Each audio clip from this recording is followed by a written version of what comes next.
Hello everyone, and welcome to our first enemy spotlight. As fun as it is telling you about all the heroes you'll be able to collect, we wanted to mix it up this time and focus on the enemies that you'll encounter throughout the campaign. For this spotlight, I'll be focusing on a desert planet named Skaldron.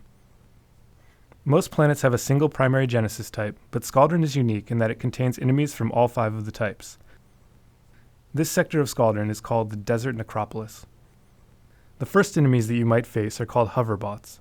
While alone, these cyber minions are deceptively inert, but when they find others of their kind, they form links made out of laser beams that will damage any hero in the way. They'll then attempt to form a circle of death, with multiple beams slicing through the middle. There are a couple ways to handle these enemies. One is just to take them out one at a time, taking care to always kill the link that will disable as much of the circle as possible. The other is to use an area effect ability like Plasma Column to take advantage of their grouping behavior by killing them all at once. Another minion that you'll find are fast little creatures called Novas. These plasma minions have one goal in life: to explode violently.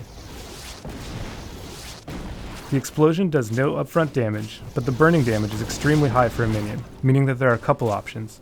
Either you can use a hero like Torque, whose squad ability, Sporogenesis, will cleanse all nearby heroes of all debuffs while also applying a heal over time effect. Or you can simply try to time your switches to clear the burning effect. Remember though that there's a 15-second cooldown on switching, so you'll be vulnerable for a period of time afterwards.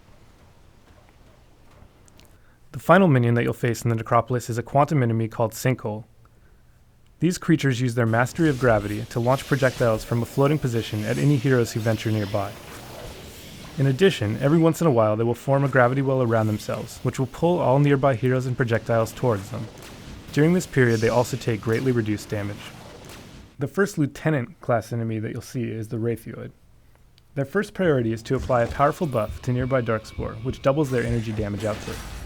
Their second is to fire piercing laser bolts that will hit all heroes and pets in a straight line. When fighting these Raphe Hoods, you'll want to spread out and try to take out the enemies that they've buffed as quickly as you can. You will also find Undermines in this sector. These Plasma Lieutenants aren't very dangerous on their own, but become deadly when part of a large group. Their first ability is to apply a fiery buff to nearby allies that will damage any melee heroes who try to attack them. They can also apply an energy vulnerability debuff to heroes, and lastly, their plasma powers allow them to cause heroes to spontaneously ignite from afar. The easiest way to deal with Undermines is to use a ranged hero to pick them off from a distance before they can cause too much havoc.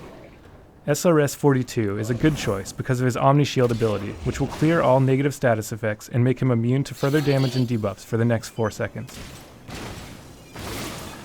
The last lieutenant you'll encounter in this section of Skaldron is the Acid Shell. This is a bio enemy that is highly energy resistant, meaning that you'll generally want to use melee heroes to attack it. However, when Acid Shell gets to half health, it will withdraw into its shell, becoming immune to physical damage, and begin emitting a poisonous cloud in all directions. At that point you'll want to back up and switch to a ranged character because the energy resistance is gone while it's inside the shell. Another option though is to use Vex and his powerful time-lapse ability, which re-deals all damage that was dealt in the last 10 seconds in the form of energy damage. So you can melee an Acid Shell down to half health, and as soon as it withdraws, hit time-lapse for the instant kill. If you're interested in seeing more, feel free to subscribe to our YouTube channel, Darkspore Game. Thanks for listening, and we'll be back with more spotlights soon.